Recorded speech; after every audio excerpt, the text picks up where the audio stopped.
بسم اللہ الرحمن الرحیم۔ حاضرین و ناظرین، ہم آپ تک اچھی ویڈیو پہنچاتے رہتے ہیں۔ آج کی اس ویڈیو کلپ میں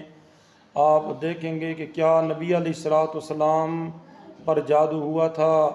آپ کے وصال کا یہی سبب بنا تھا۔ مفتی صاحب کی زبانی یہ ویڈیو سنیے گا اور لائک شیئر سبسکرائب کرنا بھی نہ بھولیے گا۔ ویڈیو لازمی دیکھا کریں اور اس کے بعد کامنٹ میں بھی آپ ضرور بتایا کریں کہ آپ کو ہماری ویڈیو کتنی پسند آئی۔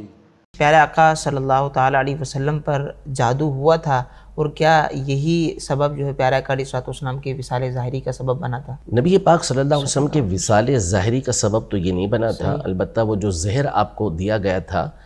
وہ آپ علیہ السلام کے یعنی بار بار وہ ہر سال لوٹ کر آتا تھا۔ وہ زہر ایک یہودیہ نے آپ کو بکری کا گوشت کھلایا تھا جس کے اندر زہر ملا ہوا تھا، فوراً آ کے خبر پہنچ گئی تھی آپ کو جبریل امین کی طرف سے، لیکن جو تھوڑا بہت چکھا تھا اس کا اثر ہر سال لوٹ کر آتا تھا، تو وہ بھی نبی پاک صلی اللہ علیہ وسلم کے لیے دنیا سے پردہ فرمانے کا سبب بنا تھا اور یہ شہادت کا ذریعہ بنا تھا۔ جہاں تک رہا جادو کا معاملہ، تو دیکھیں نبی پاک صلی اللہ تعالیٰ علیہ وآلہ وسلم پر جادو تو لبید بن عاصم نامی یہودی نے کروایا۔ یہ تو صحیح بخاری شریف، صحیح مسلم کے اندر یہ حدیثیں موجود ہیں کہ نبی پاک صلی اللہ تعالیٰ علیہ وسلم پر جادو کیا گیا،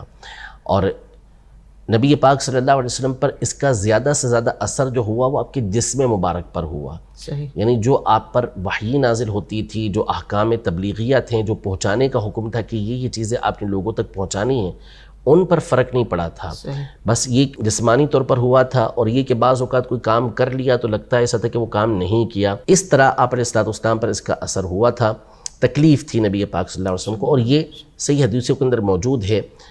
صحیح بخاری شریف کی حدیثیں موجود ہیں۔ نبی پاک صلی اللہ علیہ وسلم نے خود سیدہ عائشہ رضی اللہ تعالی عنہا کو یہ بتایا کہ دو فرشتے آئے، جس میں سے ایک جبریل تھے اور دوسرے میکائیل علیہ السلام تھے، دونوں ایک نیند کی حالت میں نبی پاک صلی اللہ علیہ وسلم تھے، وہ ایک سر کے پاس بیٹھے، ایک پاؤں کے پاس بیٹھے اور گفتگو کرنا شروع کی کہ ان کو کیا ہوا ہے، تو بتایا گیا کہ مطبوب، ان کے اوپر جادو کیا گیا ہے۔ تو پوچھا کس نے کیا ہے، تو کہا کہ لبید بن عاصم نے کیا ہے، جو یہودی تھا اس نے کیا ہے اور اس کی بیٹیوں نے کیا تھا۔ پھر بتایا کہ کس چیز کے اوپر جادو کیا گیا ہے، یعنی کس انداز میں کیا گیا ہے، تو بتایا وہ کنگھی کے ذریعے، کنگھی میں سے نکلنے والے بالوں کے ذریعے، کھجوروں کے جو خوشے ہوتے ہیں ان کے ذریعے آپ علیہ السلام پر جادو کیا گیا ہے، اور پھر کنویں کے اندر جو اس کو ڈالا گیا ہے۔ نبی پاک صلی اللہ علیہ وسلم بیدار ہوئے تو پھر آپ نے حضرت علی رضی اللہ تعالیٰ عنہ اور ایک اور صحابی کو بھیجا کہ وہ جائیں اور وہاں سے اسے نکالیں۔ پھر اسے نکالا گیا اور نبی پاک صلی اللہ علیہ وسلم پر سورہ فلق، سورہ ناس نازل ہوئی، آپ اسے پڑھتے گئے اور وہ گرہ جو ہے وہ کھلتی گئیں، اور آپ علیہ السلام سے یہ تکلیف اور یہ جادو دور ہو گیا۔ تو جو ظاہری بدن ہے نبی علیہ السلام کا، اگرچہ کہ وہ اعلیٰ و عرفہ ہوتا ہے، لیکن اس پر جو ایک عام انسان پر طاری ہونے والی چیزیں ہوتی ہیں وہ ہو سکتی ہیں، جیسے بخار کا آنا،